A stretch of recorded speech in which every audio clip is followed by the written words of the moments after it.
తిన్మార్ మల్లన్న ఈ మధ్య కాలంలో బాగా బీసీల కోసం పోరాడుతున్నటువంటి వ్యక్తి. అలాగే బిగ్ టీవీ వచ్చేసి న్యూస్ కవర్ చేస్తున్న ఛానల్. అయితే వీళ్ళిద్దరి మధ్యలో ఏం జరిగిందంటే, బీసీ రిజర్వేషన్ కోసం అది రావట్లే 42% రిజర్వేషన్ ఏదైతే అసెంబ్లీలో బిల్ పెట్టారో రేవంత్ రెడ్డి గారు, అది పాస్ అవ్వట్లే. అది కుట్రపూరితంగా రెడ్డిలు చేస్తున్న ఒక నాటకం తప్ప అది మనకొచ్చే రిజర్వేషన్ కాదని మనోవేదనకు గురై తను ఆత్మహత్య చేసుకుంటాను. ఎట్లయితే తెలంగాణ కోసం శ్రీకాంతాచారి చనిపోయాడో, బీసీల కోసం నేను ఆత్మాహుతి బలిదానం చేసుకుంటాను.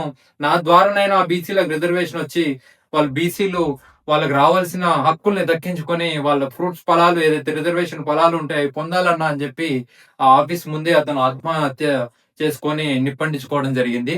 సో అందులో వచ్చేసి బిగ్ టీవీ వాళ్ళు ప్రధానంగా చేస్తున్న అలిగేషన్ ఏంటి అంటే, తిన్మార్ మల్లన్న దగ్గరికి ఇంటర్వ్యూ కోసం అని వెళ్ళి వాళ్ళు చెప్పారు, మల్లన్న గారు వాళ్ళ భార్య ఏదైతే ఫోన్ కాల్లో పోలీసులతో మాట్లాడిందో అందులో చెప్పింది, మీరు ఒక 1 వీక్ బ్యాక్ ఆర్థిక సాయం చేశారు వాళ్ళ కుటుంబానికి.